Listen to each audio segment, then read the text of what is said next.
Welcome to my channel Finance Eco India.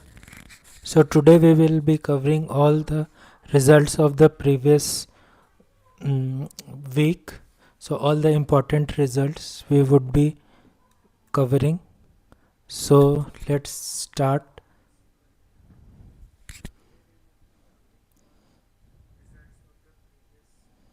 So yeah, we are just starting within 1 minute.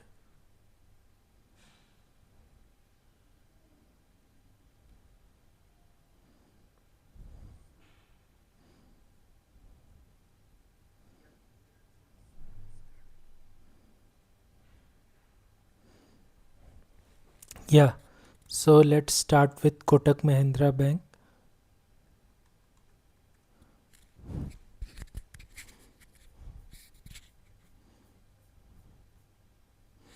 Yeah, Kotak Mahindra Bank's Q1 financial year 26 earning painted a mixed picture on a standalone basis.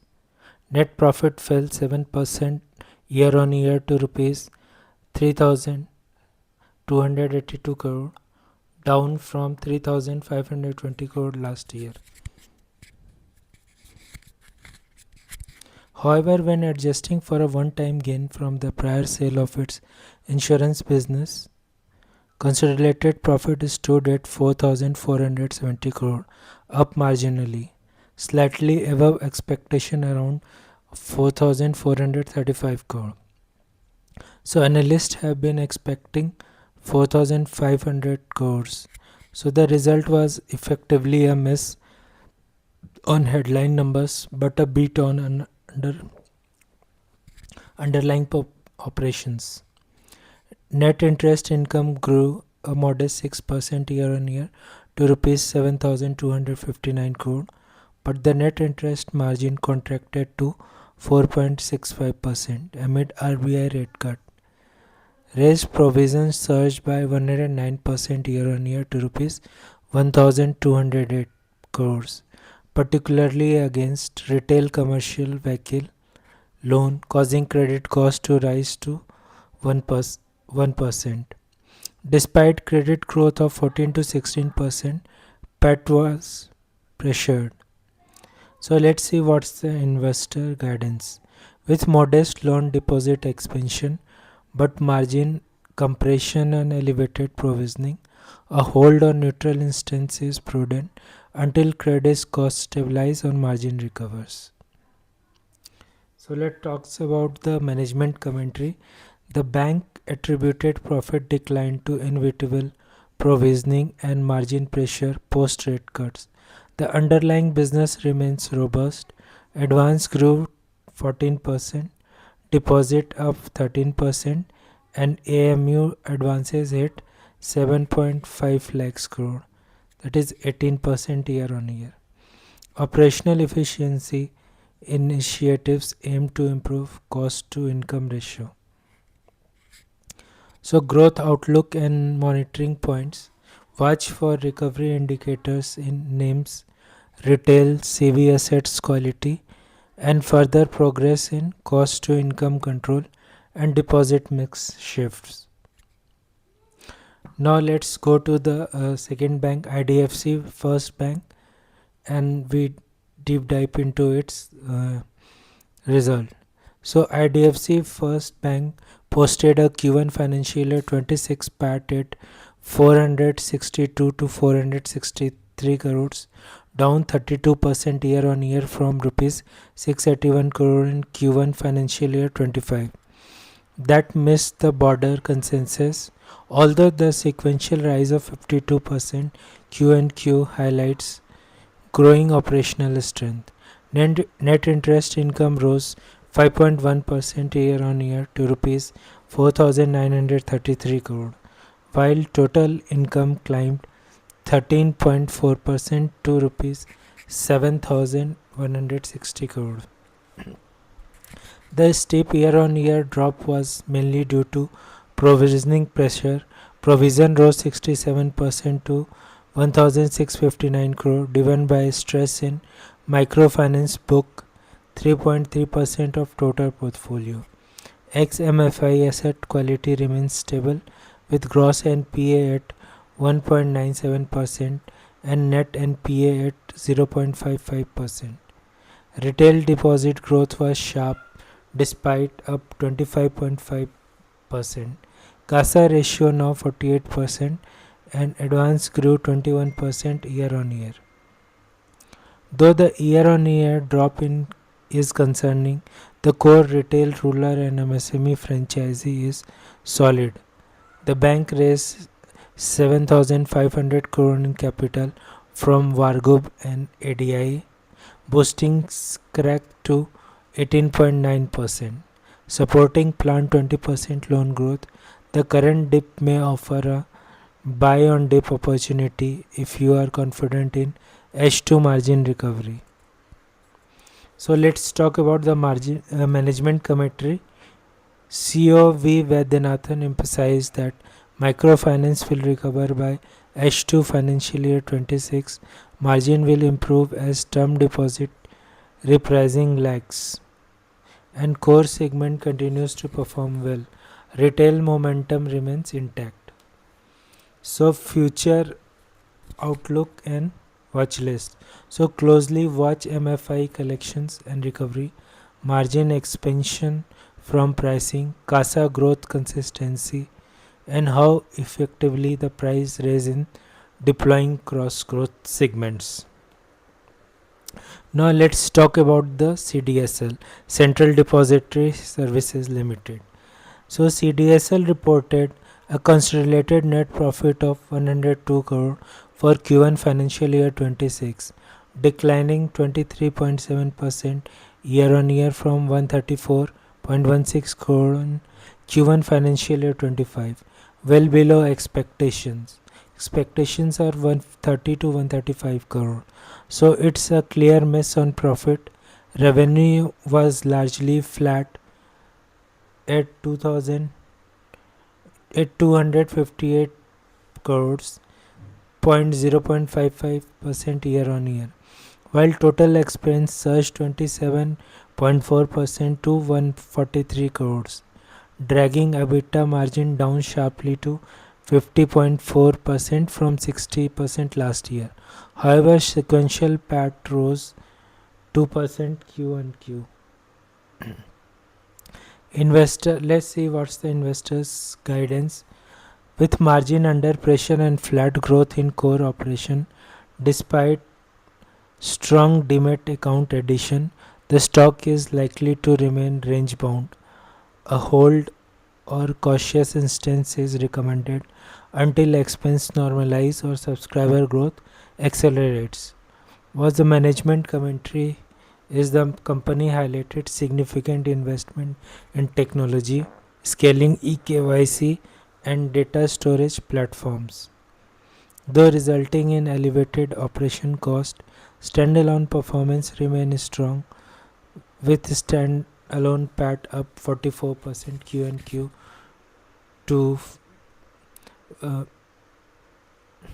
152 crore, driven by a growing user base of 15.86 crore demat accounts. So what should we keep watch on this? Keep an eye on quarter improvement in margin, cost discipline, especially in tech and headcounts. Impact from an STL IPO listing.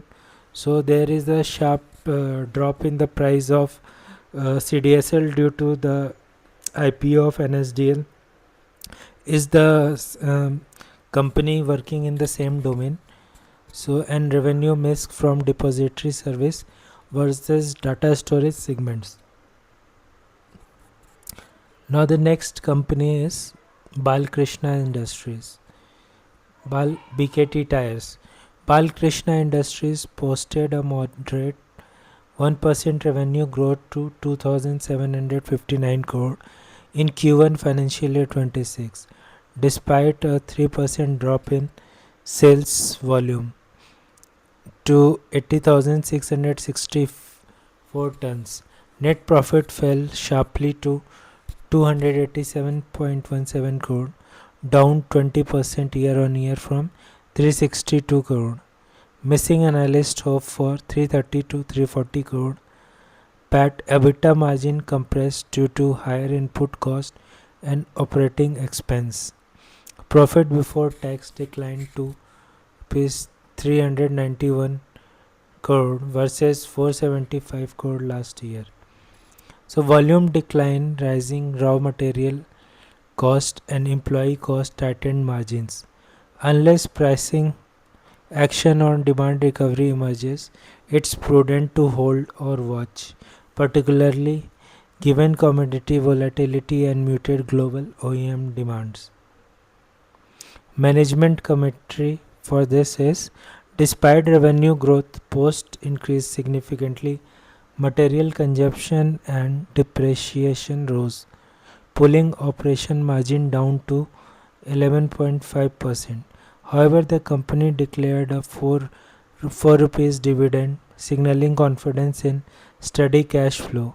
Management attributes the volume drop to weak agri equipment demand in international market and plant capacity utilization improvement going forward. So what's to monitor? Watch raw material price trend, OEM demand in US and Europe, margin recovery and utilization of new capacity, dividend consistency and shareholder behavior by top promoters may provide further clues. So the next company is SBFC Finance. So let's talk about the SBFC Finance.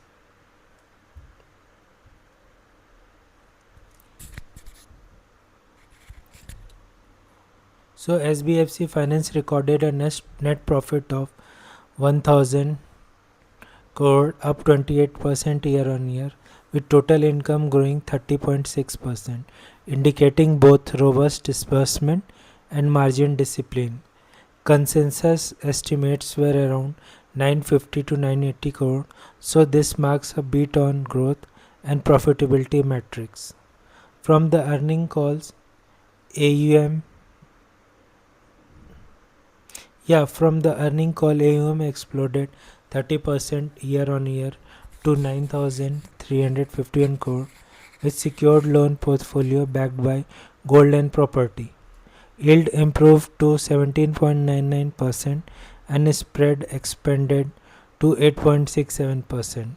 Borrowing cost edged lower by 3 bps to 9.32%, and operating expense ratio declined 25 bps to 4.59%, demonstrating a strong operating leverage. Credit cost remained stable at 1.11%, with gross NPA at 2.78% and PCR at 44.4%. So let's talk about the investor guidance. These results reflect high operational efficiency and powerful growth in secured lending, with a strong capital adequacy, 34.3%, return on equality, 13.55%, and expanding branch network to 215 branches now. SBFC stands well poised. A buy or hold with conviction instance is justified for growth oriented investors. So buy on dip strategy you can follow to buy make position in SBFC. So let's talk about the management commentary. Leadership underlined branch expansion, robust disbursement and spread improvement as growth levers. Management reaffirmed return on equity target of 15 to 16% by financial year 26-27 and saw scope for cost control through operating leverage. They maintain that secured lending cushion credit risk even amid a tight macro. So what to track? Watch yield versus borrowing cost, assets quality trend in gold loan, SME segments, expansion into new geographies and progress toward ROE targets. So that's about all about SBFC. Now let's move to the Gen Technologies. So Gen Technologies Q1 financial year 26 performance.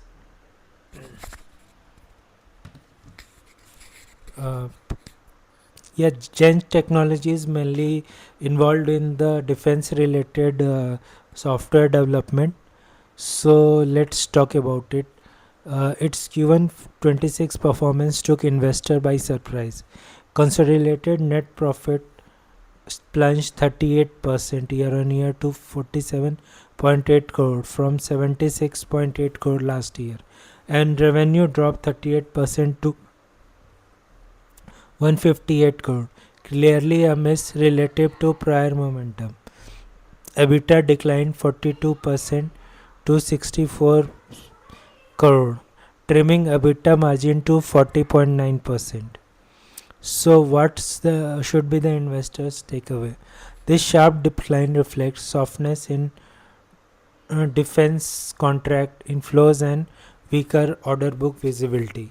Though the business remains niche, it's a cautious hold, waiting for clarity on new wins or contract pipelines.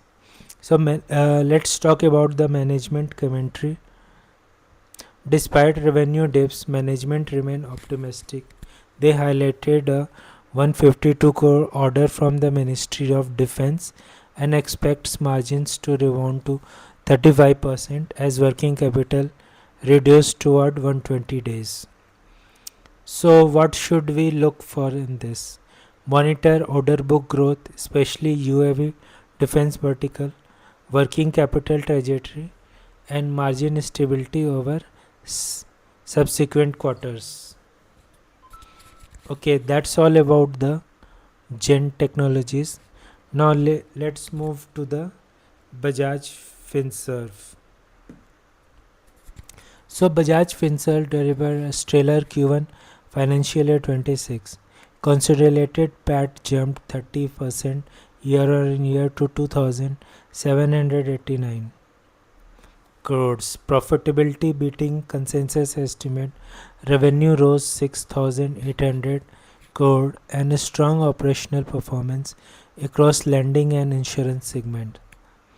So investor guidance, with the holding company delivering a strong profit growth and subsidiary Bajaj Finance posting 20% PAT growth to 4,699 crore on 25% AUM growth.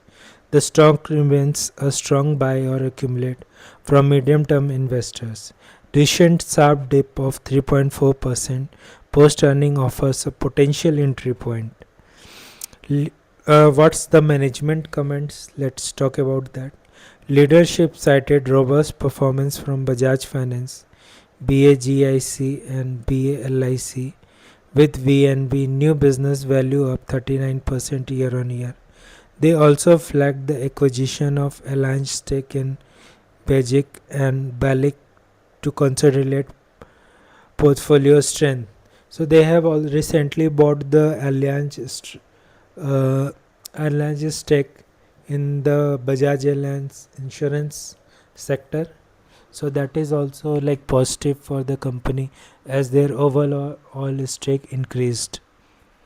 So what we should watch ahead?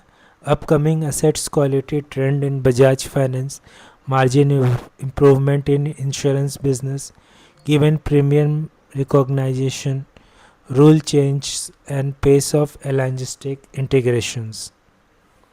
So that's all about the Bajaj Finserv. Now let's talk about the Shriram Finance. Shriram Finance delivered a standalone PAT of 2,156 crore, up to 2,131 crore. Net interest income climbed 12.6% year on year to 6,026 crore, with income rising 20%. AUM reached 2.72 lakh crore, that is 17% up, while disbursement grew 30%. Credit cost and cost to income ratio remained under control. So Shriram Finance is looking good. It has beat the estimates also, so it is also a good NBFC to look for. Let's talk about it. Investor guidance.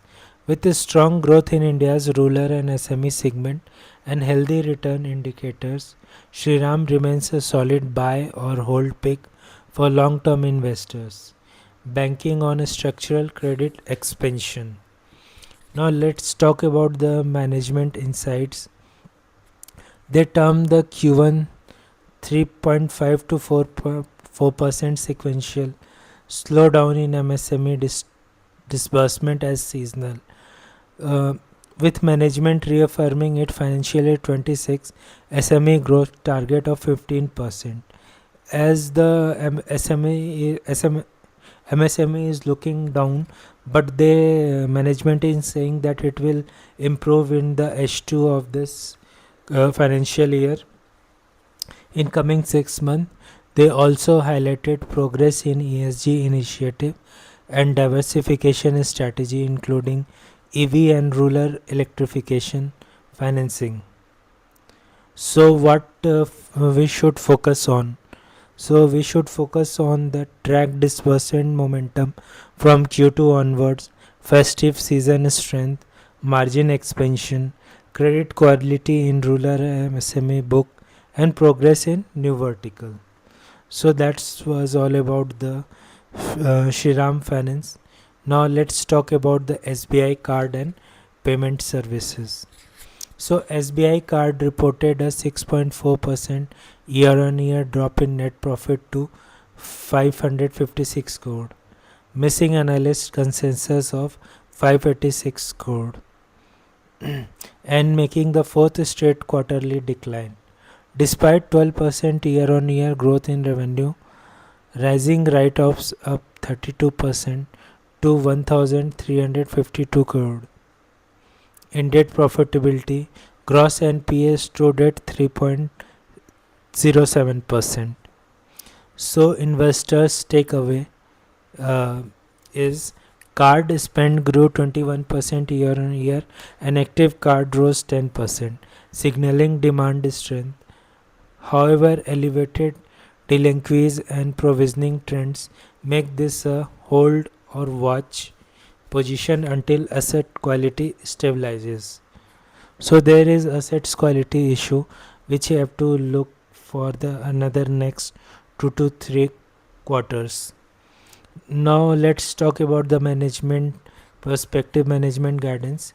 The company attributed weaker profits to high impairment charges amid stressed borrower profiles. Capital adequacy remains healthy at 23%, ROE was 15.8%, and liquidity cushions were in place. So, what should we monitor? Especially watch credit quality trends, expense control efforts, UPI and digital spends.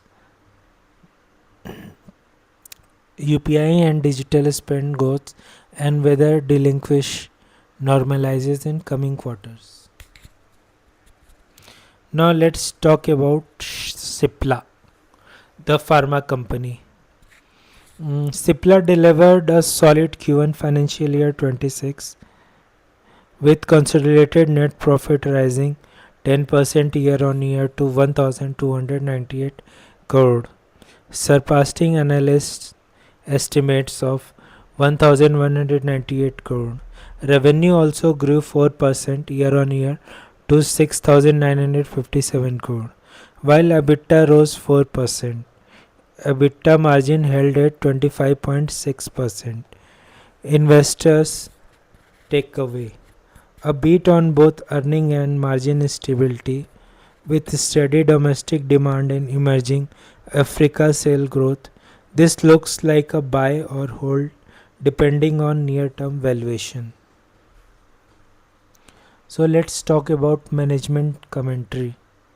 So Cipla highlighted strong demand in India and Africa with modest US volumes. They have launched new offerings such as Volitido Trio in respiratory care and expects further traction in chronic therapies like GLP-1. So what's the outlook? Key factor to track includes US generic performance, especially G Revlimid transitions, product cycle launches and margin maintenance. Okay, so let's talk about next company, Poonawalla FinCorp. So Poonawalla FinCorp's Q1 financial year 26 profit plunged 78.5% year on year to 63 crore, missing expectations sharply due to surge in operating expense. Despite a robust 53% year-on-year AMU growth to rupees 41,273 crore, net interest income rose to 639 crore. So, investors' guidance with such steep earning drop, it's a miss and suggest cautious. Wait for clarity on cost control and margin recovery before initiating a long-term position. Let's talk about the management commentary. Despite current profit dip, Poonawalla board has green-lighted to 1,500 crore equity infusion via preferential allotment and expanded debt insurance limit to support growth. The focus remains on diversified lending expansion, especially gold loans. So the most many NBFC are now coming in the gold loan business. As the gold prices have increased, so all are trying to cash on that. So its future focus, monitor margin improvement, AU guidance expectation toward 40% growth, and how capital deployment translate into profitability in comparing quarters. Okay, so now let's go to the sale.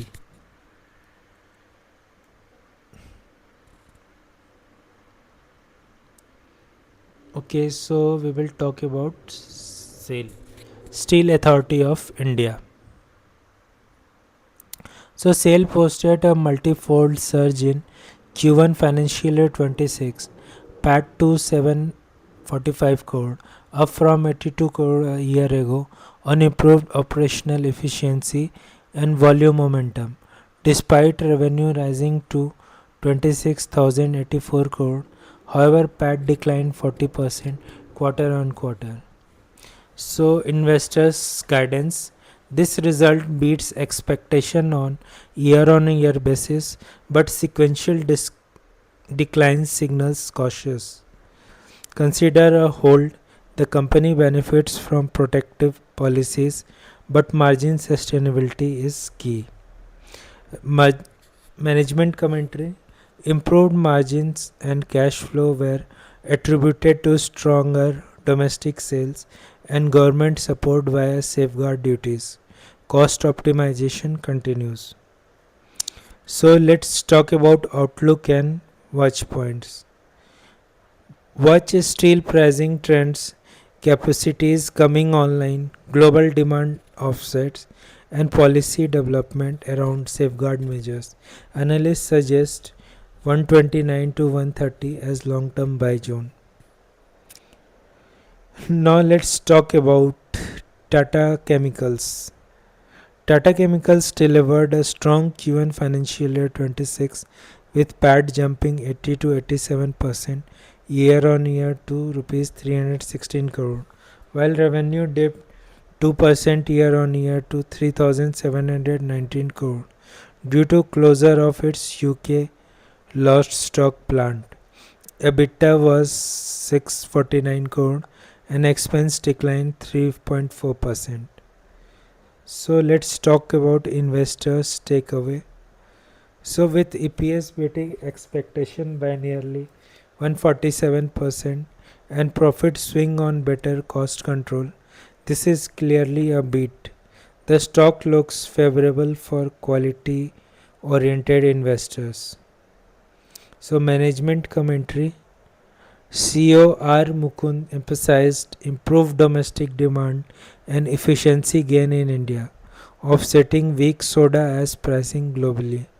They expect policies like anti-dumping duties on Chinese import to benefit domestic volumes. So what to monitor? Look for soda as price trends, raw material cycles, demand in glass segment, and government policy tailwind in export. So next company is Laurus Lab, the pharma company. Laurus Lab delivered a stellar Q1 financial year 26, reporting rupees 161.7 crore profit, up a staggering 13-fold year-on-year from just 12.7 crore in Q1 financial year 25, with revenue rising 31% year-on-year to rupees 1,569 crore, blowing past analyst expectations. EBITDA margin expanded to 24.3%, reflecting higher margin, CDMO and FDF contributions. This was a clear beat across metrics. Investor guidance: given the strong delivery, Laurus Lab remains a buy on its high margin ramp up in contract manufacturing and formulations, especially into regulated markets. Let's talk about the management commentary. So, leadership highlighted the continued ramp up of CDMO contract, new gen pipeline projects, and execution of sustainable, smart, and green chemistries, investing 265 crore, reducing net debt. ROCE stood at 13% with net debt EBITDA down to 1.8. So what's the outlook into it? Monitor capacity commissioning, new ADC and fermentation facilities, GDP mix improvement, and global regulatory approvals. Pipeline visibility in NCE contract will be key. Okay, let's go to the next company, Home First Finance. Home First.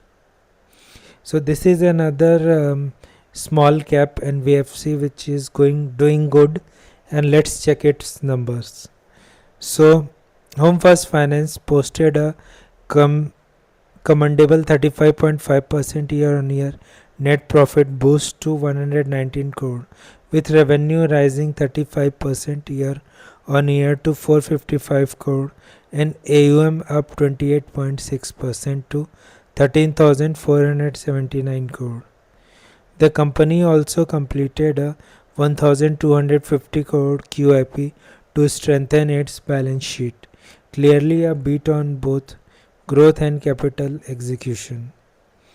Now let's talk about the investors' takeaway.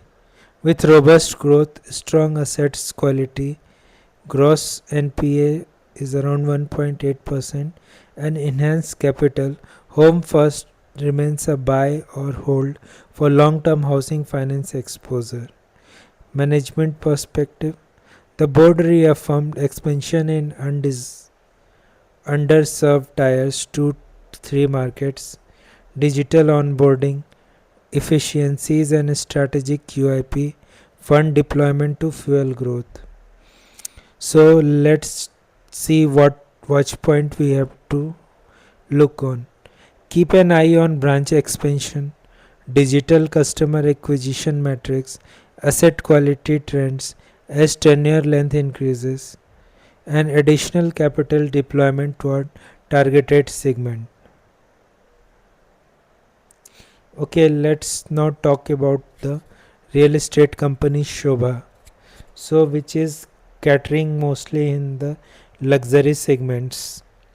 So Sobha reported a standout performance with Q1 financial year 26 consolidated PAT more than doubling year-on-year to 13.6 crore and revenue surging 35% year-on-year to 901 crore, driven by record sale value of 2079 crore and a strong realization.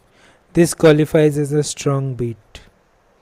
Investors' guidance: given rising premium housing demand and healthy pricing across key cities, Sobha merits a buy for real estate devotees targeting recovery and housing premiumization exposure. Let's see what's the management insight. According to chartered industry analyst, easing regulatory clearance and supply pipeline alignment underpins a turnaround narrative. The company emphasized high sales booking, favorable pricing, and controlled project launch pacing. So, what's the outlook? Track next quarter project approvals, region wise inventory buildup, and pricing discipline across peer developers. Now, we will be talking about the Bajaj Finance. So, it's the most leader of the NBFCs. So, let's see how it has posted its results. Okay, so we will start it.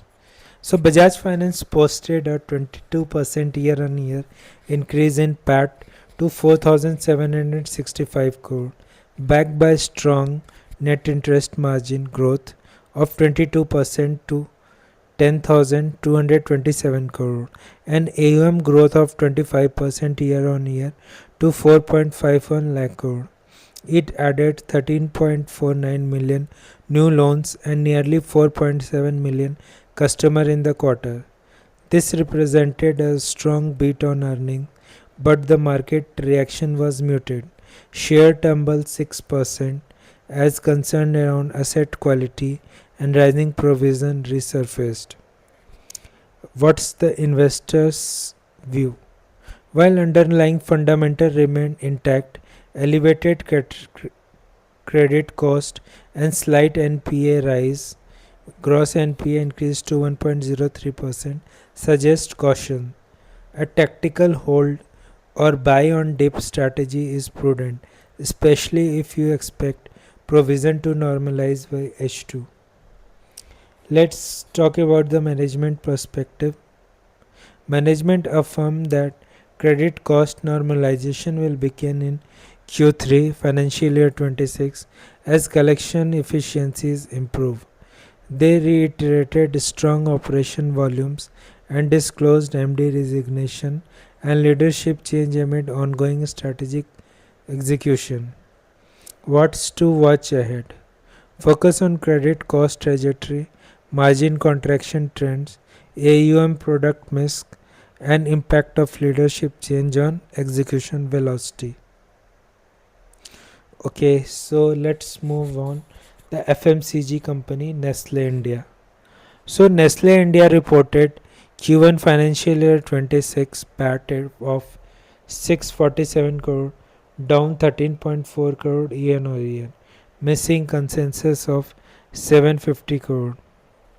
Despite revenue rising 5.9% year on year to 5096 crore, EBITDA also fell 1.3%, dragging margin to around 24.8%. As inflation hits, raw material and operating cost weighted down performance. The board has named Manish Tiwari as the next CMD, replacing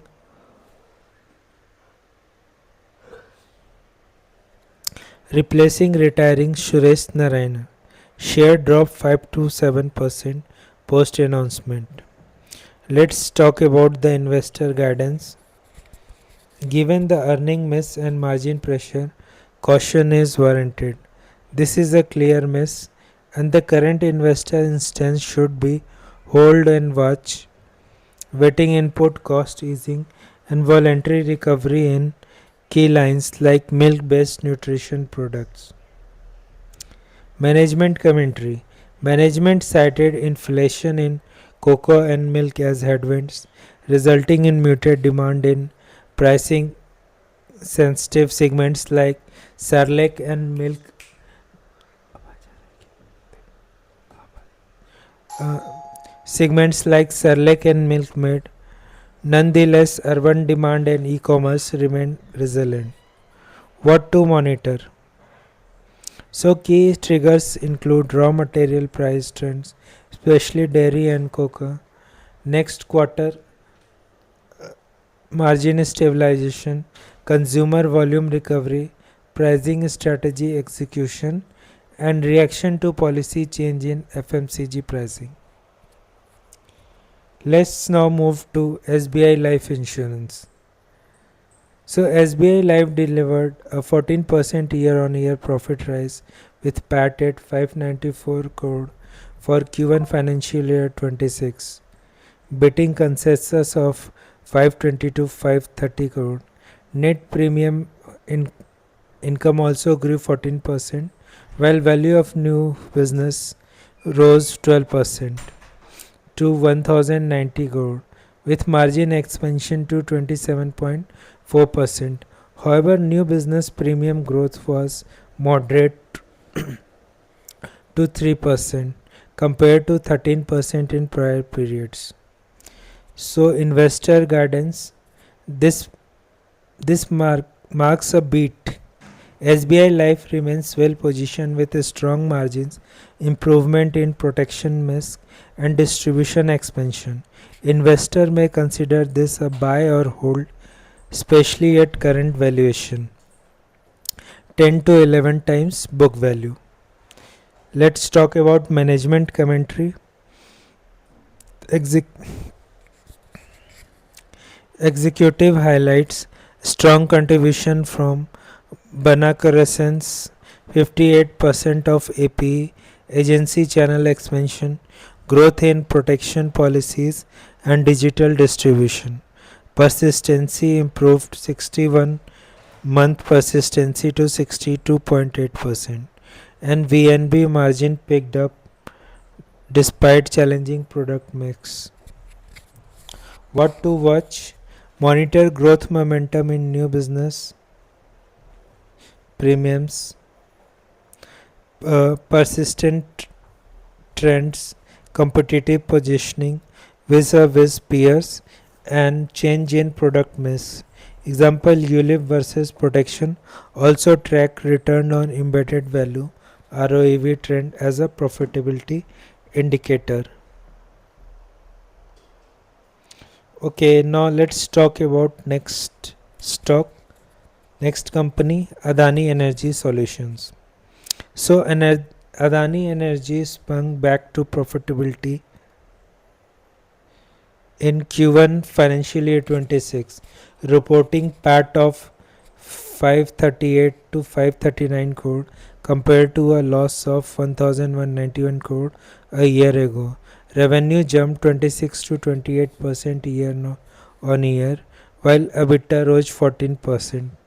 However, margin narrowed from 42% last year to 34%. Underlying operations saw robust growth in transmission, distribution, and smart meter deployment. So let's talk about the investors' guidance. This is a strong beat signaling operational resilience, while with order backlog at 59,300 crore and capex rising 1.72% year on year. So this is a strong beat signaling operational resilience with order backlog with 59,300 crore and capex rising 1.7% year on year. The stock may offer buy or accumulate potential for infrastructure and green tech investors. Let's talk about the management commentary. So leadership emphasize commissioning of three major transmission line, Kadwa phase 2, KPS 1 and Sangod, and installation of 24 lakh new smart meter, pushing total to 55.5 lakhs. Capex ramped up significantly. The strategic focus remains on a strong order execution and expanding the smart meter business. So what's to monitor? Key indicator includes execution, pace of under construction project, meter installation, run rate daily 25,000 to 27,000, margin recovery in the segment, and capital structure stability amid rising debt from capex spend. Now let's talk about the capital market company Motilal Oswal Financial Services. So Motilal Oswal posted a record net profit of 1162 crore, up 32% year on year, beating estimates comfortably. Revenue rose 18%, total income increased by 17.6%, showcasing a strong growth in assets management, capital market, and private wealth. The MC business reported a 90% year-on-year surge in AUM, crossing 1.5 trillion. Overall, all business line fired, delivering best ever results. Investors take away with diversified earnings, high ROE of 48%, and rapid AUM expansion. This is a clear beat. Consider buying or accumulate for investors seeking exposure to India's financialization growth story. So let's talk about management commentary. Ramdev Agrawal called Q1 a landmark quarter, underpinned by record performance in all business vertical, management, cities, technology, and governance investment fueling resilience. What to watch ahead? Monitor SIP flows, sustain AMC growth, capital market deal pipeline, and continued traction in home finance AUM. Okay, let's talk about the IT company Infosys Limited. So Infosys delivered steady growth with PAT at 442 crore, up 8.4% year on year and only down 1.1% Q on Q, beating some expectations. Revenue rose 9.2% year on year to 3,732 crore, powered by strong performance in BFSI and TMT verticals.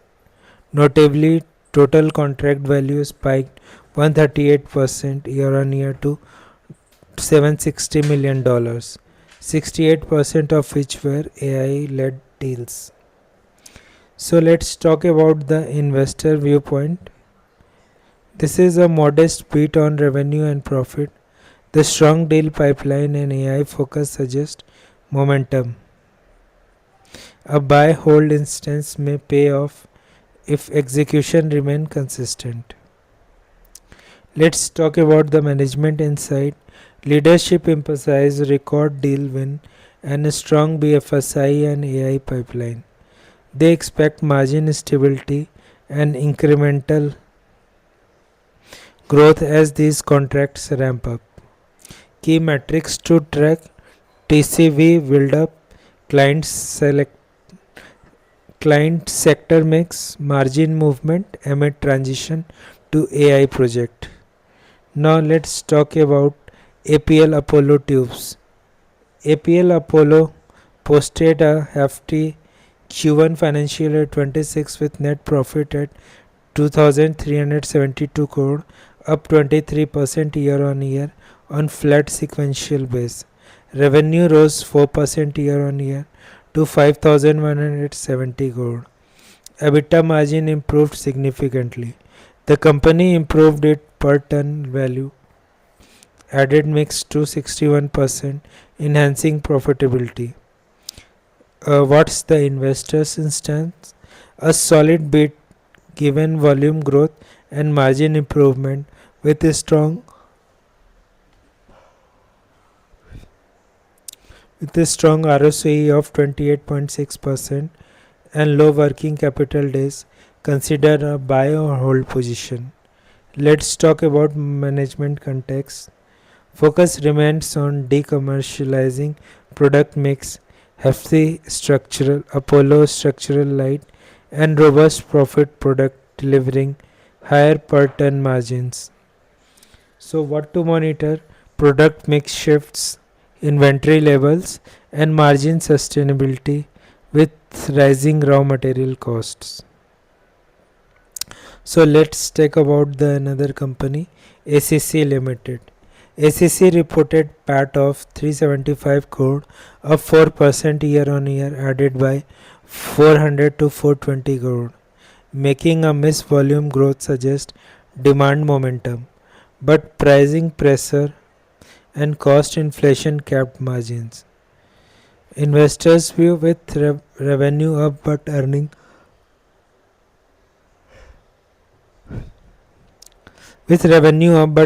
short of consensus maintain a hold strategy. Strong demand trend provide optimism, but near-term margin compression warrants cautious. So let's talk about the management commentary. The company reaffirmed a positive outlook on cement demand and noted moderation in cost inflation, operational efficiency and demand stability underpin future growth. So what's to watch for? Price realization, capacity utilization, margin recovery potential and broader macro improvements impact on cement demands. Now let's talk about another IT company, Infosys. So Infosys reported consolidated PAT of 6,921 crore, up 9% year on year, while revenue rose 67,600 crore, profit 41,800 crore revenue. This marks a beat. Constant currency revenue growth come in at 3.8% year on year and 2.6% Q on Q. Operating margin stood at 20.8%, a slight dip, and financial year 26 revenue guidance was narrowed to 1 to 3% CC growth, with margin outlook of 20 to 22% maintained. Large deal wins total USD 3.8 billion, 55% net new. Let's talk about investors' guidance. Mixed reception led to 1.4% sharp price dip. Brokerage reactions were cautious yet constructive. Nomura reaffirmed buy target of 1880, while Motilal Oswal downgraded to neutral. Given resilient deal flow and guidance, a hold or buy on dip instance makes sense. Now let's talk about the management insights. CEO Parekh stressed Infosys strength in enterprise AI, client consolidation and large deal execution. The company reiterated confidence in banking and finance service vertical and continued investment under Project Maximus. Cash flow remained strong at $884 million. So what's the outlook? Watch impact of macro uncertainties, deal ramp up and margin recovery and execution of AI automation pipeline across verticals.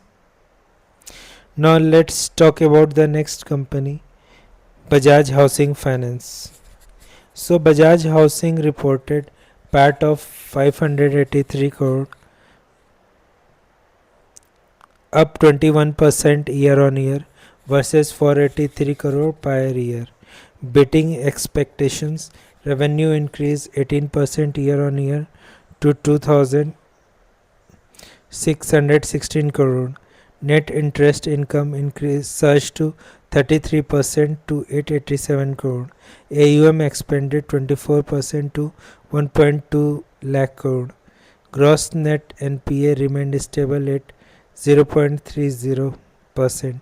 CA ratio 26.9%. This was a clear beat. Let's talk about the investors' guidance. Strong earning, low NPA and capital adequacy of 27% support a positive view. Buy or hold instance continues appropriate for quality housing finance exposure. Let's talk about the management commentary. Increased provisioning to 41 crore. Stage 3. Management noted rising operational expense of 21%. Approval of further AAA rated debt facilities and robust balance sheet highlights growth readiness. What to monitor? Track next quarter margin expansion, asset quality trend, ability to maintain low NPA amid scale up, and outcome on competitive pricing. So as the company is giving good result, but its price is not going up because it was already like its PE was very high, so it has already gone up. So to go up further, it has to give more results, good result in coming quarter, and whatever like it has borrowed from future, that PE is already priced in, so it will take more time for this stock to go up. So basically in the IPO only, it price has uh, gone too much up, so it is matching up to that. So you can accumulate it these points and watch for new updates on it. Okay, so next company we will talk about is SRF. So SRF is a pharma company. Uh, let's talk its result in detail. So SRF posted consolidated PAT of 432 crore in Q1, soaring 71% year on year from 252 crore, and revenue of 421 crore profit. This qualifies as a strong beat. However, PAT declined 17% Q on Q. EBITDA surged 43% with EBITDA margin 18.2%. So let's talk about what's the investors takeaway. This major beat was backed by strong traction in chemicals, 24% year-on-year revenue, robust performance in fluorochemicals and packaging materials, and announcement of 4 rupees per share interim dividend. Buy or accumulate stance, hold give resilient portfolio and margin expansion. Let's talk about the management commentary. Leadership confirmed 280 euro crore capex for agrochemical intermediate facility at Dahej and maintained robust capex pipeline. Acknowledged softness in nickel textile and film margin, but cited strong export-led chemical performance. So let's talk about it outlook. Monitor segment shifts, specialty chemical pipeline commissioning, margin recovery in technical textile, and next capex triggers. So next company is Dr. Reddy's Laboratory. So let's talk about it. Another pharma company. Dr. Reddy reported Q1 PAT of 1418 crore, up modestly 2% year on year, despite record revenue of 8545 crore, 11% up. EBITDA grew 5%, but margins slipped 530 bps to 56.9%. This result met analyst expectation, a mild beat in line outcome. Let's talk about investor guidance. Market responded with 2 to 4% share price gain. Analysts remain cautious. Morgan Stanley labeled result in line but flagged margin erosion.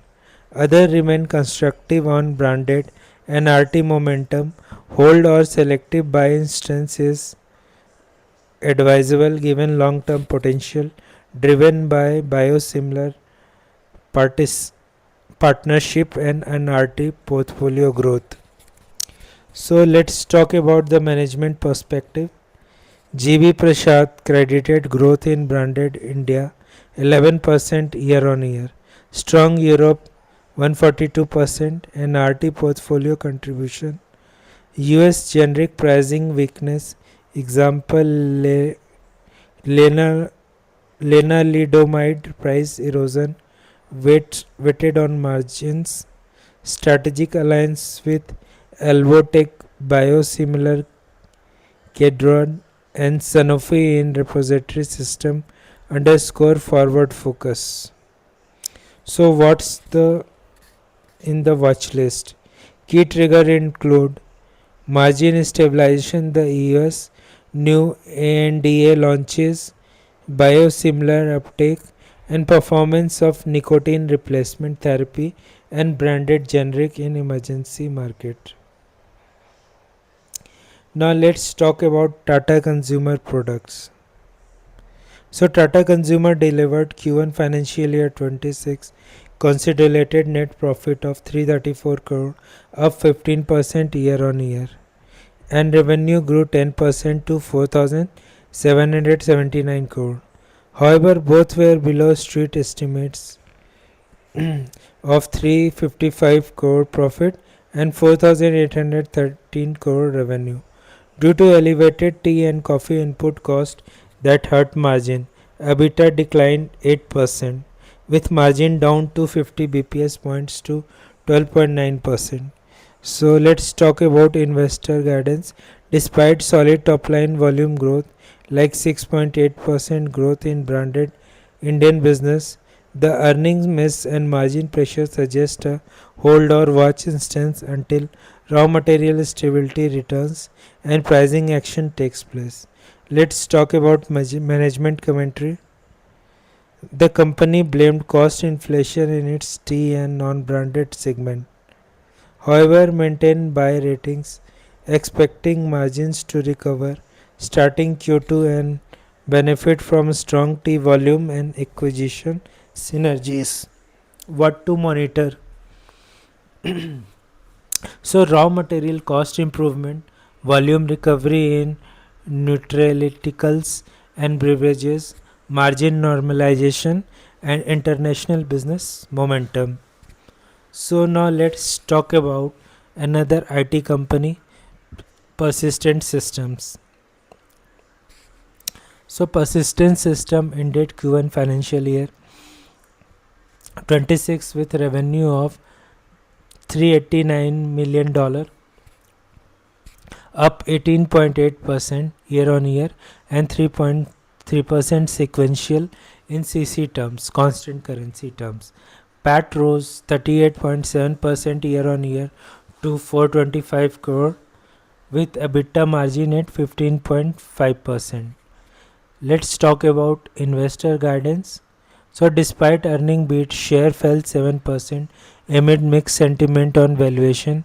Brokerages Nuvama and Motilal Oswal rated buy at 6,600 to 6,800 target, with Antique rated hold with 5,350 target. A hold on valuation risk, buy on dip instance may be warranted. Let's talk about the management insight. CEO Sandeep Kalra reaffirmed financial year 27 revenue target of $2 billion, highlighting a strong momentum in AI-led digital solution.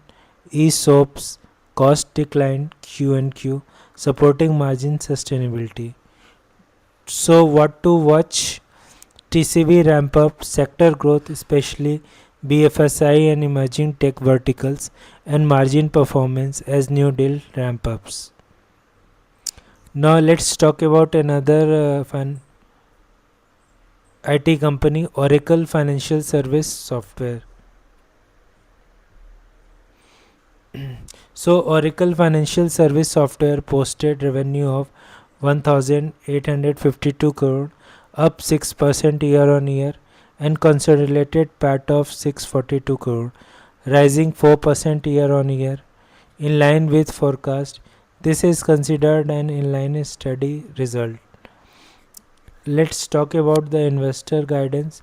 With stable earnings and near zero debt, premium valuation, 8.9% book value, maintain a hold instance. The company remain a strong dividend play with healthy ROE of 28% and consistent margins. Let's talk about management commentary. Incremental growth in BFS finished software vertical plus improved tax structure led by steady operating income. One-time tax item caused minor sequential profit dip. So let's talk about the future outlook. Monitor deal pipeline in regulatory tech, margin expansion, macro sensitivity in BFS vertical, and inorganic expansion opportunities. Now let's talk about the another IT company, Coforge Limited. So Coforge posted revenue of 3,689 crore, up 8 to 9% Q on Q, and 335 crore. Due to margin compression and reported EBITDA margin of 11.3% versus expected 13.5%. Let's talk about investor instance. Despite strong sale growth, the earning miss triggered nearly 8% stock correction. Given healthy order backlog and savory deal ramp up expected from Q2, a hold or buy on dip instance is advisable. So now let's talk about the management commentary. So management highlighted the 185 million yen savory contract with contribute revenue from Q2 and clarified the margin dip was due to one-off data center capex, not recurring cost. They maintained their $2 billion revenue ambition for financial year 27. What to monitor? Margin recovery as investment normalize, pipeline performance from large deal and delivery ramp from travel sector and BFS verticals. So now let's talk about FMCG company small cap Bikaji Foods International Limited. Bikaji Food reported Q1 financial year 26 consolidated net profit of 58.5 crore, a modest 1.3% year-on-year increase despite revenue rising 14.2% to 637 crore. EBITDA grew 5.1% to 96 crore, but margin compressed to 14.7%. Bit or miss? A slight miss on profit given higher volume growth, indicating rising input and operation cost, squeeze margin. Investor guidance: remain cautious, moderate margin shrinkage amid expense rise suggests a hold, watch position until cost efficiencies return. Let's talk about the management commentary. Management attributes demand stability across categories but notes compression in margin due to cost. A JV in Nepal and distribution expansion were announced. Joint venture with a Nepalese company is announced. So let's talk about the outlook. Watch input price margin recovery, volume growth trends and operation leverages from new verticals and export markets. So next company is IRFC, Indian Railway Finance Corporation. So IRFC Q1 financial year 26 was its strongest ever quarter. PAT rose 10.7% year on year to Rs 1,746 crore, while total income increased 2.2% to 6,915 crore. This marks a clear beat given steady recurring revenue from leasing operations. Let's talk about the investor's view. With high quality earning and low assets risk trending below peak valuation, IRFC is suitable for accumulate hold, especially for conservative investors. And let's talk about the management commentary. IRFC noted strong demand for infra financing and maintained stable margins. NPA remained low at 0.94%, while interest income dipped slightly due to repricing. Let's watch ahead. What we have to watch ahead? Monitor railway capex trends, debt insurance, interest rate movements, effective net interest income, and upcoming bond floats. So let's see the next company, Dixon Technology, one of the EMS sector company. So it is also doing good. It has it is the India's manufacturing backbone company. So it's manufacturing uh, in behalf of other big companies. So let's talk about it. Dixon delivered a blockbuster quarter. Net profit doubled to 280 crore. Revenue nearly doubled year on year to 12,836 crore. And EBITDA jumped 89%. PAT margin improved to 2.2%. Beat or miss, a strong beat with broad-based growth across mobile and electronics division. Let's talk about investor guidance. Brokerage upgrade followed. JP Morgan raised target expecting revenue to double by financial year 27. A buy or accumulate instance hold for growth investors. Management insight. Growth driven by mobile EMS, anchor client ramp ups, Vivo joint venture, entry into smartphone assembly, Longcheer joint venture, and potential iPhone orders. So, what's to watch for? Order pipeline momentum, margin with volatility in USD, INR, and commodity prices, and capacity scaling for key clients. Okay, so next, talk for the Paytm 197 communication company. Let's see how is its results. So this was Paytm's first ever profitable quarter. PAT turned 122.5 crore, swinging from a loss of 839 crore in Q1 financial year 25, while revenue rose 28% year on year to 1917 crore. EBITDA turned positive at 72 crore. So is it bit or miss? A major beat, making structural turnaround after losses. Investors' perspective.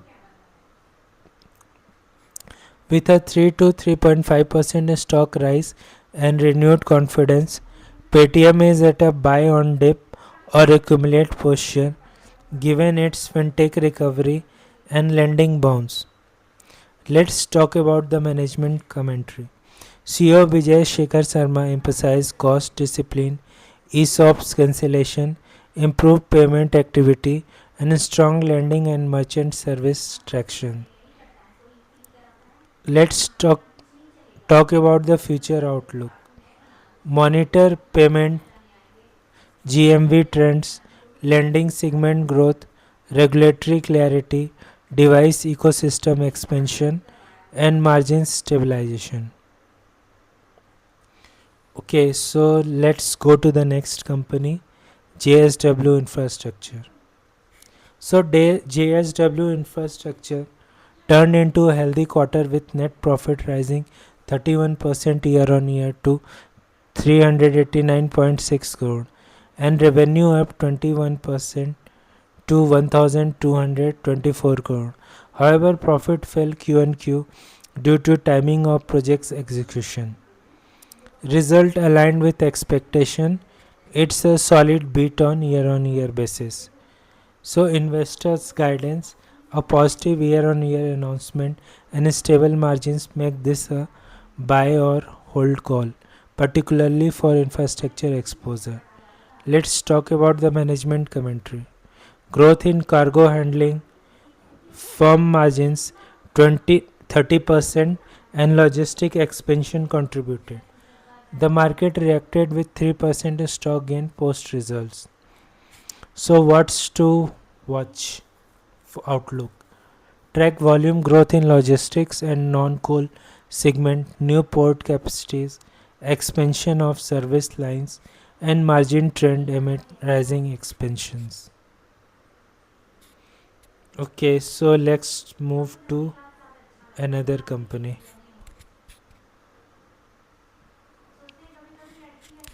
Let's talk about the Colgate.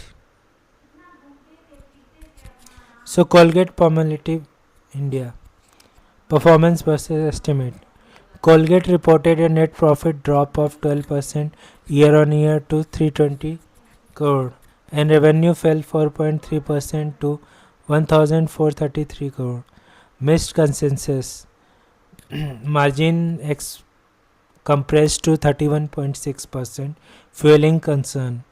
So, what's the investors' takeaway? This is a clear mess. Weak urban demand and competitive pressure make this a hold watch.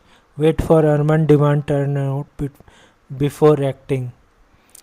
Let's talk about the management commentary. The company highlighted tepid urban consumption trend, elongated usage cycle of staples like toothpaste, and heightened competition in oral care. So, what should we watch for? Volume recovery in urban segment, new premium product launches, example is specialized oral care, and normalized margin trend post promotional cycles. Now let's talk about the wire and cable industry company Kia Industries. Its performance revenue jumped to 25.4% year on year to 2590 crore. EBITDA rose 28% to 298 crore. PAT increased 30% year on year to 195 crore and above estimate results. EBITDA margin improved to 11.5%, PAT margin to 7.6%. Let's talk about investors' view. A solid beat. Demand strength and margin a bit suggest a buy hold instance, especially if export momentum sustain. Let's talk about the management insight. Strong export growth of 122% year on year and rising cable demands were cited as key drivers, along with margin improvements through operational efficiencies. So, what should we look for? Track order book health, commodity price, and international demand trends. So, let's talk about the new another cement company, UltraTech Cement, which gave a very good result. Performance versus expectations. Q1 consolidated PAT surged 49% year on year to rupees 2226 crore with revenue up 13% to 21,275 crore, meeting or slightly exceeding street estimate. Volume grew 9.7%. Let's talk about the investors' guidance. A beat supported by strong price realization and cost efficiencies. Motilal Oswal and Antique raised targets to 14,600 per share. Buy or accumulate is the recommended stance. Let's talk about the management commentary. CFO noted that acquisition India Cement and Kesoram shielded volume decline during heavy monsoon. Strategic consolidation with India Cement under review for 2027-28. What to monitor? Pricing environment, margin sustainability, integration of merged assets, and upcoming policy tailwind in infra sectors. Now let's talk about another company, Havells India. So it operates in the wire and cable segment as well as the um, consumer things. So let's talk about its performance. Profit declined 14 to 15% year on year to 348 to 352 crore. Revenue fell 6%. Cooling segment demand was weak due to shorter summer and unseasonal rains. Let's talk about investor instance. A miss on earning. Brokerage issued mixed rating. Motilal Oswal neutral. Antique buy. Prabhudas Leeladhar accumulate, reflecting cautious amid seasonality. Let's talk about management commentary. The firm attributed the weakness to muted cooling product sales and highlighted execution of cost control to offset declining top line. Okay, let's talk about what's to focus ahead. Re- Recovery in summer driven sales, margin mix shift, switch gear growth, and cost discipline outcomes. Okay, now let's talk about the very favorite company, everyone's favorite, Internal Eternal Limited, formerly Zomato parents. So let's talk about its performance. Revenue soared 7,167 crore, but net profit fell 90% to 25 crore. A sharp miss despite top line strength. Let's talk about investors' view. In spite of the profit cliff, the market cheers the top line story, sending share up nearly 20%. Analysts see strategic upside, buy or hold if you are confident in future scale transitions. Let's talk about the management commentary. Rapid expansion in Blinkit and quick commerce drove revenue. Profit slumps stems from heavy investment and legacy food delivery losses. What's to watch for? Part 2, profitability normalization, delivery versus commerce growth mix, and operational leverage in Blinkit verticals. Okay, so let's talk about another company, Oberoi Realty. So net profit dropped 28% year on year to 421 crore. Revenue declined nearly 30% to 987 crore. EBITDA margin narrowed to 1639 crore and interim dividend were positives. Like investors guidance, a miss through strong pre-sales and dividend signal resilience. Analysts maintained buy rating of target 1906. Consider hold with selective exposure. What's the management perspective? Despite weak revenue, strong booking momentum and cash flow drove confidence. The interim dividend reinforced capital stability. So, what's to monitor? Sales trajectory, absorption rate of new launches, margin recovery, and future dividend declarations. Now, let's talk about IDBI Bank. So, performance, standalone PAT rose 17% year on year to 2000 crore. Net interest income slipped 2% to 3166 crore, while non interest income jumped 72% to 1437 crore. Gross NPA improved to 2.93%, PCR is 99%. So, investors takeaway, a consistent beat, strong diversification into fees income and disciplined cost control, ideal for accumulate, hold instance for PSU banking exposure. So, what's the management insight? They credited treasury gains, recoveries, and effective provisions for profitability. Emphasis remains on well managed credit growth and diversifications. So, what's to keep tab on? Margin despite margin, deposit growth, resurgence in NII, net interest income, and assets quality trend amid easing rate pressure. So the last company for today would be Grisel Limited. So let's talk about its performance. Net profit increased 14.3% year on year to 171 crore. Revenue grew 5.7% to 843 crore. EBITDA margin improved to 28.3%. Interim dividend was declared. Investors view steady beat, consistent earning and dividend signal management confidence. Perfect for conservative investor seeking a stable yield exposure. Maintain hold accumulate as warranted. Let's talk about the management insight.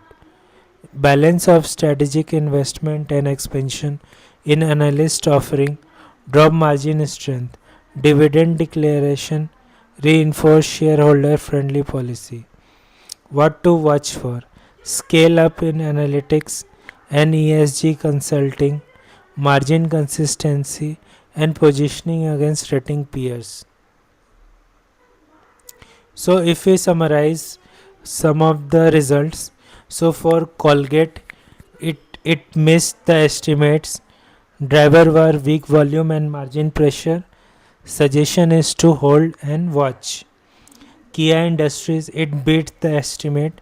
Exposure, growth, and margin gains suggest buy and hold. UltraTech Cement beats the estimates. Strong price and cost efficiencies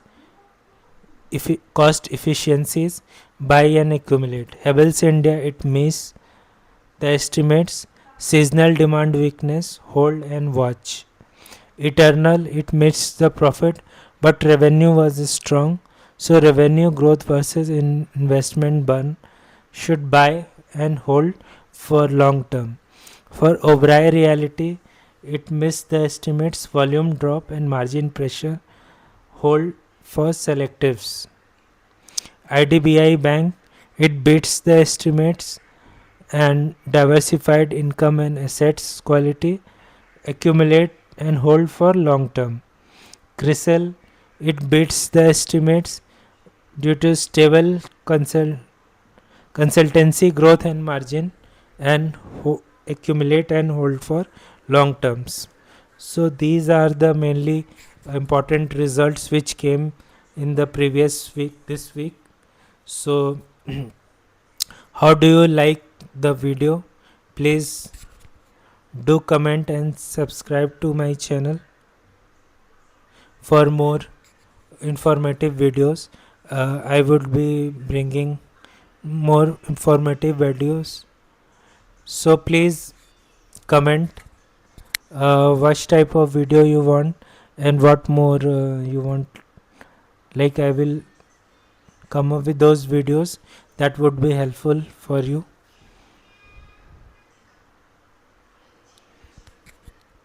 So do comment how, please. Like and subscribe to my channel Finance Seekho India.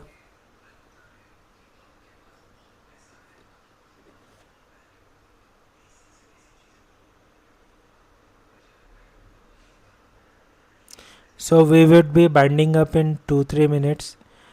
Please ask your questions. If you have any questions, please comment the questions.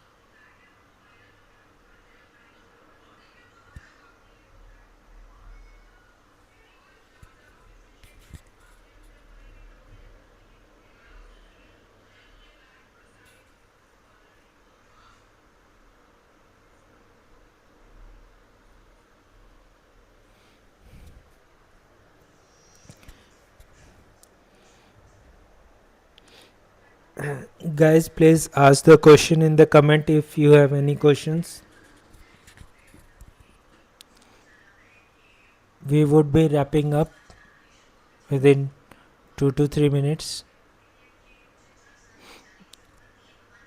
You can ask any question regarding the portfolio management, or like any stocks, or like mutual fund, how to do SIP, and any personal finance question also you can ask. I would be more than happy to answer your questions. And guys, please comment how did you like the video, how did you like the earning estimates of those companies, and are you going to buy or hold or something? If you have anything, please do let me know in the comments.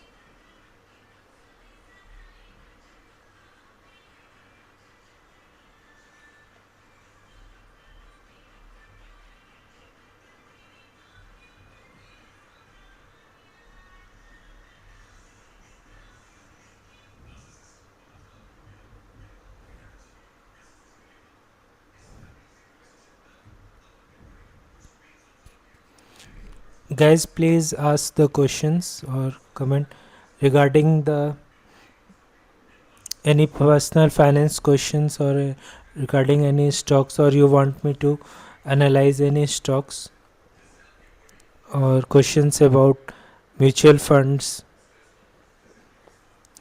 health insurance, term insurance, anything.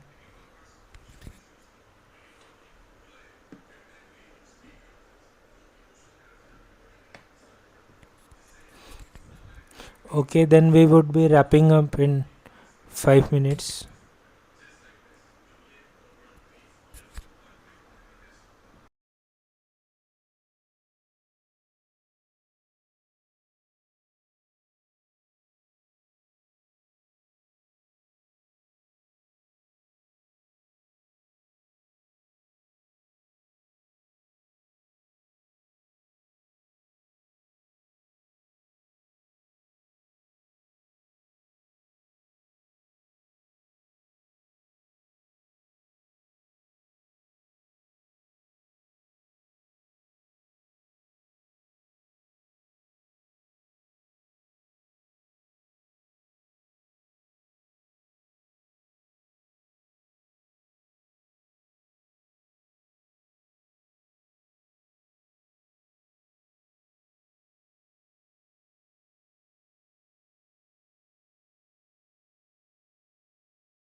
Guys, I have covered many companies which have given result in the previous week.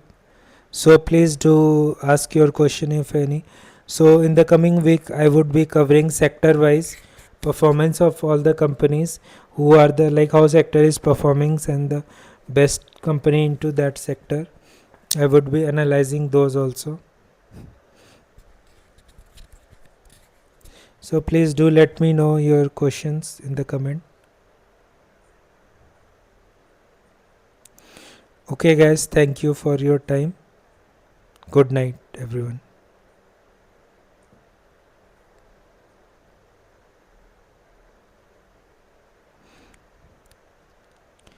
I am waiting for your question, guys. Please ask if you have any regarding market down. So on Friday the market was down mainly due to FI selling, and Bajaj Finance result was very good, but the management has shown concern on the asset quality due to the SME stress in the SME loan. That's why its share was down around 5 to 6%. That disturbed the sentiment of the market. That's why the whole market was down. And also there are many concern regarding trade deals, due to which uh, like market is very nervous about the trade deal, how it will go, how much tariff it will be imposed on the India by the US. So market is closely watching on all those things.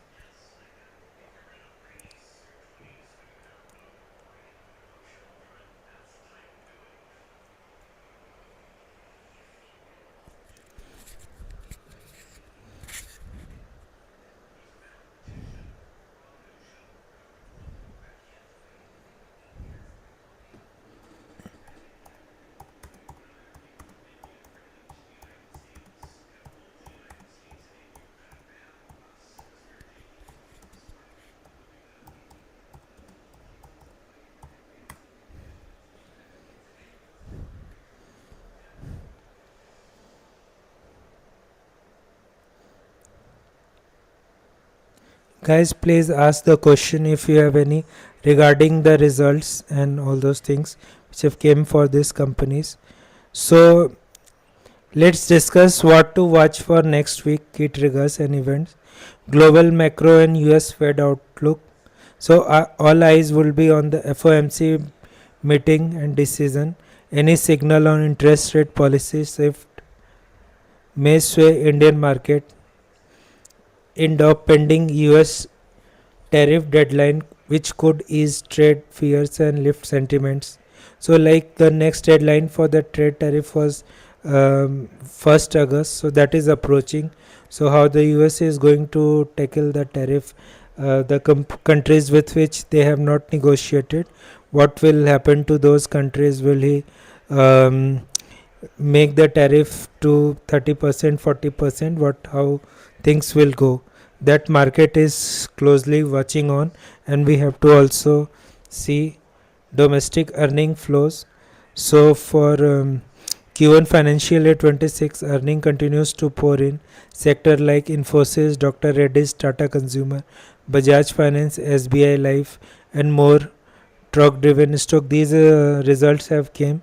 Let's see what they have on the market sentiments next week, how the market perform. Although those results were mixed, so many companies like results were weak or mixed only. None of the companies have given very outstanding results. So due to weak results and below expectation, also the market is down. So FIs are not investing in Indian market. They are pouring out money from India. So let's see when it will normalize and FIs will come for the investment in India. So corporate action calendar, over 100 corporate action coming up next week, like dividend, stock split, bonus issues. Marico RAC investors may create short-term volatility. Foreign inflows and sentiments, monitor FI and DI flows closely. Continue of foreign outflow, domestic interest could tip the market bias. So for technical setup for tomorrow, Nifty has slipped below key support of 24,900. Downside target stands at 24,750 to 24,580, while resistance lies near 25,150 to 25,700 if recovery begins. Bank Nifty range is support at 56,275, resistance between 57,000 to 57,630. Breakout could hint at renewed momentum. So sectors to watch are IT stock under pressure as global trade uncertainties linger. Broader weakness reflect in mid and small cap segment too. IPO surge. Multiple IPO launching starting July 29 include NSDL, Aditya Infotech, and prominent SMEs totaling 7,000 plus crore in expected size. Watch the primary market hit.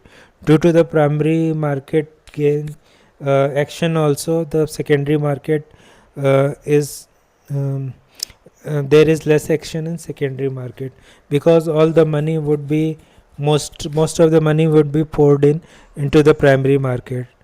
So let's see what's to watch in FOMC decision and trigger event, Fed statement, global policy shift, and market-wide risk on of moves.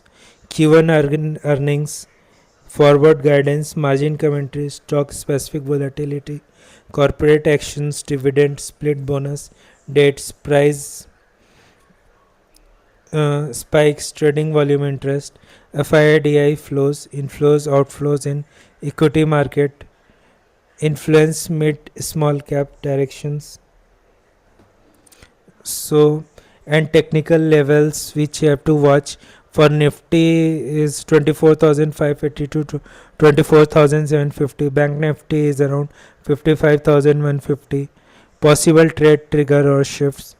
Sector weakness, IT and export dependencies, continued drag without positive news. IPO pipeline, NSDL and MSME deals, churn in primary market sentiments. So, investors playbook, what should you do? Stay disciplined, ride out volatility unless strong directional leadership emerge.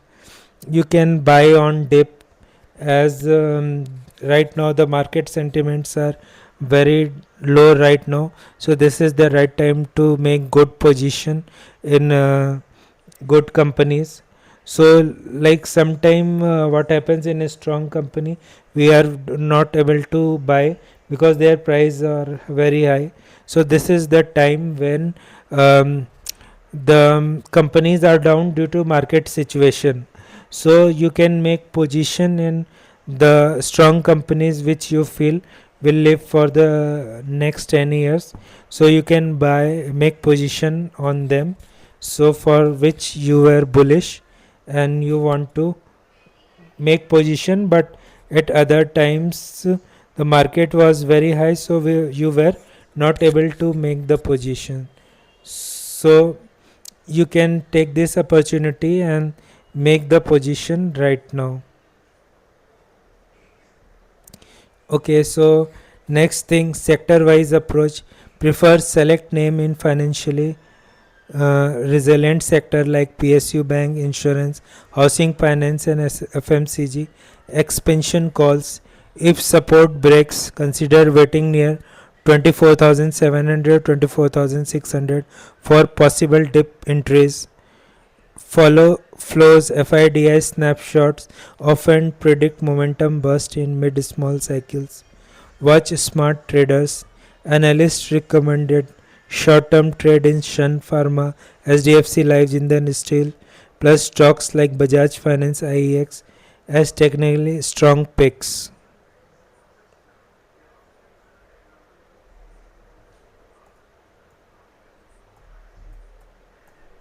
So we will be discussing in shortly about the corporate actions in next week.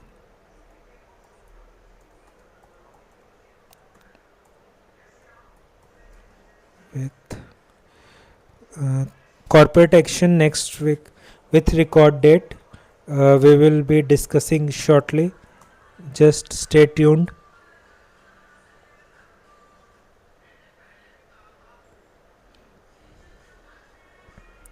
Please stay tuned for the corporate actions. So major corporate actions: dividend, stock split and bonus coming next week with the record date. Let's start. So Cosmo First on Monday, July 28th.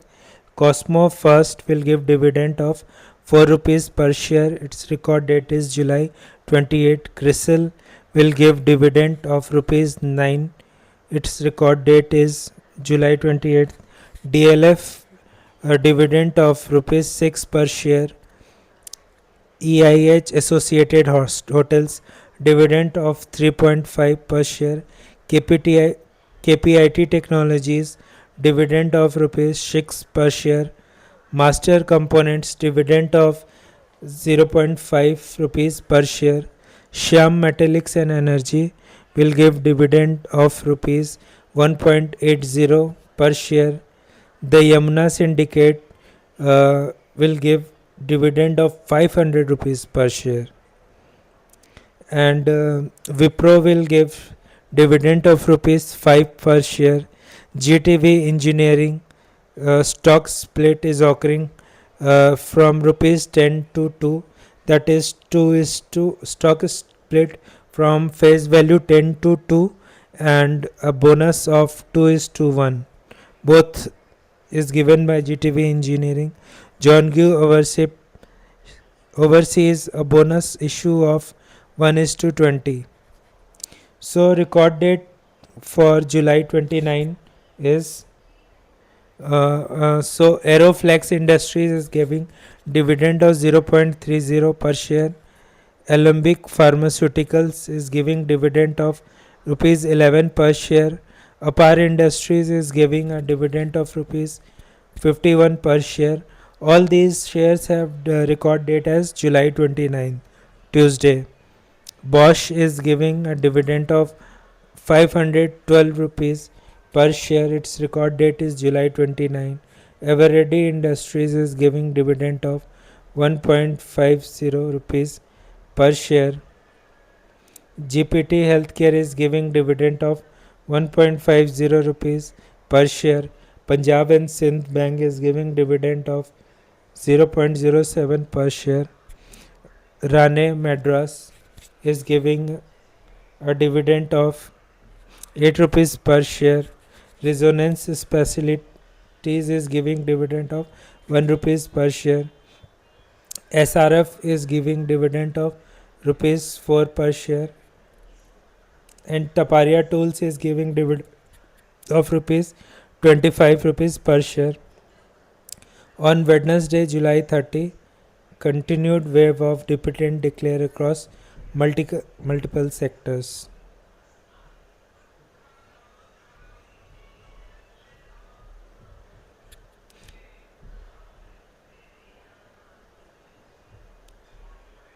So Marico RAC Limited among 106 stock in spotlight next week record date for dividend stock split bonus.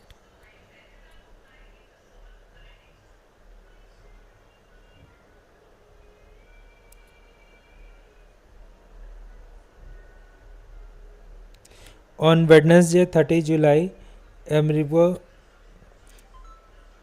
BSF India will give rupees 20 per share, Cravets rupees 12.5 per share, EIH rupees 1.5 per share, Hawkins Cooker will give rupees 130 per share, JB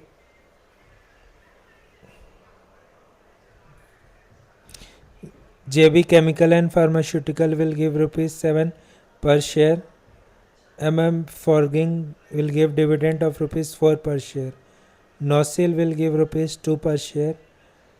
Pecos Hotel and Pubs will give rupees 3.5 per share. Permanent Magnets will give rupees 2 per share dividend. Sinclair Hotel give 0.8 rupees per share. VLR Logistic will give rupees 10 per share dividend. So record date Thursday, July 31st. Dividend would be Balkrishna Industries will give rupees 5 per share as dividend. Bharat Petroleum Corporation will give rupees 5 per share as dividend. Carborundum Universal will give rupees 2.5 per share. So these are the major share and bonuses. So on Friday 1st August, Arivard Elcon will give rupees 2 per share dividend. ADC India Communication will give rupees 5 per share. Amaraja Energy and Mobility will give rupees 5.2 per share dividend. Andhra Paper will give rupees 1 rupees per share as dividend. Balaji Amines will give 11 rupees dividend per share, and Bata Industries will give rupees 9 rupees per share as dividend. Batlibo will give rupees 0.6 per share as dividend. BDH Industries will give rupees 4.5 per share as dividend. Bengal Tea and Fabrics will give rupees 1.5 rupees per share as dividend. Cello World will give rupees 1.5 rupees as dividend. Union City Bank will give rupees 2 per share as dividend. Cochin Mineral and Retail will give rupees 8 dividend. Tata Patents will give 7.9 rupees as dividend. Galaxy Surfactant will give rupees 4 as dividend. Gandhar Oil Refinery will give rupees 0.5 as dividend. Kyra Ken Homes will give rupees 12 as dividend. Marico will give rupees 7 as dividend. Marskans Pharma will give 0.8 as dividend. Tamil Nadu Mercantile Bank will give rupees 11 as dividend. Uflex will give rupees 3 as dividend. United Spirits will give rupees 8 as dividend. So these were the major dividends coming next week. So please stay tuned for more updates like this. So if you have any queries, please comment in the section. I am happy to help you and answer your queries and questions. Please feel free to comment, and you can also comment on what topics should I make a video for you. So that's all for today's. I will wait for 5 more minutes for your queries or questions, then I will wrap up and for the day. Mm.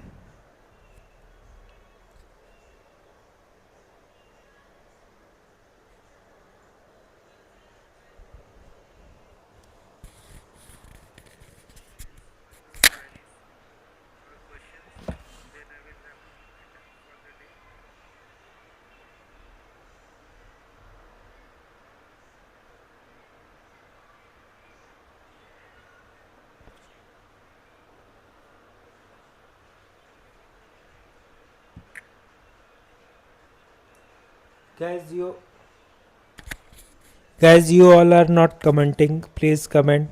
How did you like the video? And if any question or comment, please comment. So I would be wrapping the session within 5 minutes. If you have any question, please do comment. Like and subscribe my channel Finance Eco India for more informational videos on personal finance,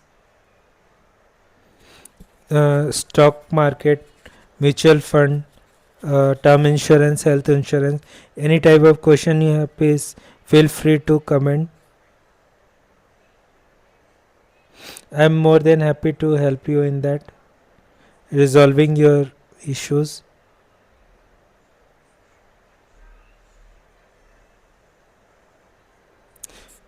So guys, thank you for your time. So I am wrapping for the day. Thank you friends for joining my live stream. Thanks for the time. Goodbye and good night.